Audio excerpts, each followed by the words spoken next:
Hello and welcome to today's video. As you may be able to tell by the title and thumbnail, we are going to be taking a look and discussing a topic that is going to get me ratioed in the algorithm. So, without any further ado, let's get right on into it. Wow, now look at me, man. I'm hella cool. Alexa, play death metal. Cruising down the street in my 64. Gonna call.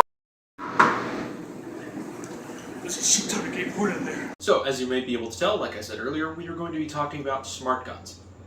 We are going to be discussing the history of these things, why exactly they existed to begin with, where the hell they are now, in addition to the different types of smart guns and what we really consider to be a smart gun today. To begin, what is a smart gun? So a smart gun, in this case, is a weapon that can only be fired by an authorized individual. This sort of idea sprung up from around the mid-'80s or so, with people having genuine concern for this sort of stuff. Like, for example, police officers, or just law enforcement, generally speaking, getting into like a physical altercation in which they lose their firearm or lose control of their firearm, and the person in said altercation grabs said gun and chooses to turn it on said officer. This is fairly altruistic in a sense. However, the reason why smart guns are important in a sense today is because of some litigation around the early 2010s or so, if not earlier, around probably the late 2000s. But that is for later in this video. So, the different types of smart guns that are out there come in usually around three different varieties. Those three being radio frequency identification, or RFID for short. The second is biometric, which is fingerprint scanning. And the third is grip recognition. Now, RFID actually comes in three different varieties.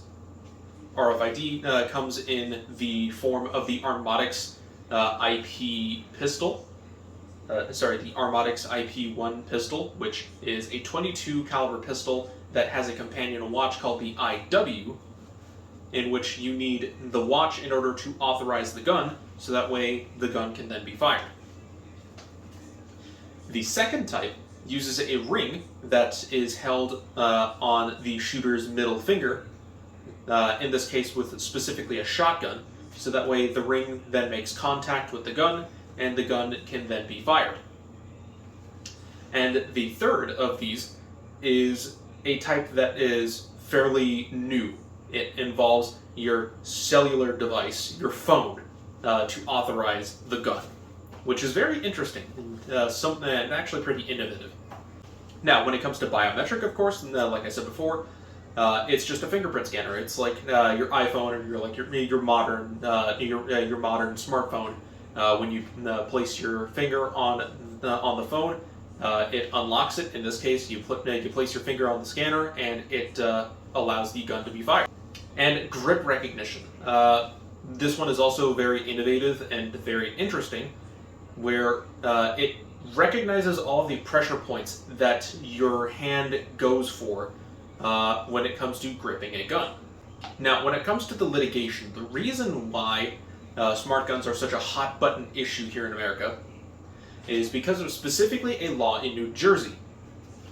This particular law basically outlines where if the Attorney General of New Jersey determines that there is a smart gun that meets the criteria of a smart gun by New Jersey law, that within 30 months of said firearm being determined to be a smart gun, within that 30-month, after the 30-month period, only smart guns would be allowed to be sold in New Jersey.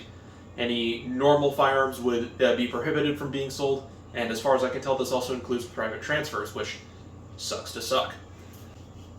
Now, as you may have been able to tell by all of these different types of firearm identification for smart guns, none of them would really fit the New Jersey law if you decided to look it up. So, the reason why none of these types of gun fall under the definition of smart gun by New Jersey law is because of one simple factor. It's actually very easy to hijack these guns and make it so that you can then run them as normal guns. When it comes to smart guns today, generally speaking, we don't have any. None that are being sold in the commercial market. None are being produced by any major companies anymore. Not since Armatics got the boot, in a sense. And the closest thing that we have to what we would consider to be like the futuristic, like Cyberpunk 2077 level of smart gun is the tracking point system of firearms, which are all very, very cool. Pictures of all of these that I've been talking about on screen, by the way. And now for me to offer up my opinion. So, when it comes to all of these different systems, like I mentioned before, they are all super easy to hijack. With the Armatics IP1, realistically speaking, all you need to do is jack the gun and jack the watch, and boom, you got yourself a fully functional gun. Same goes for the ring type, and you could even make the case for the app type as well. Just download the app on your phone, and then you could hijack. You could theoretically speaking hijack the gun. When it comes to the fingerprint recognition, for general usage, it is not very reliable. In fact, you probably have seen this on your own phone before, where if your fingers are wet or dirty, the fingerprint scanner doesn't read them, or if you put your finger in like a weird orientation, it doesn't read it. When it comes to the grip recognition, that doesn't really work because people change up their grip a lot. That is all I've got for you in this video. As you may be able to tell, quite short, especially if you have seen the timestamp in the down there. But anyways, that's all I got for you guys today. This has been Smart Guns, and I will see you all. Man, this shirt sucks, man. Hey, young man. Tired of looking bored and uncool? Yeah. Well, for every first Friday for $1, you can look as cool as me. Really? Yeah. $1? Just $1. Take my money, man. Wow. Now look at me, man. I'm hella cool. Just Yes. like you. Yes, you are. Cruising down the street in my 64. Gonna come at you, knocking at your door. Gonna get the AK, gonna get it today. You'll never stop me, 'cause I slay.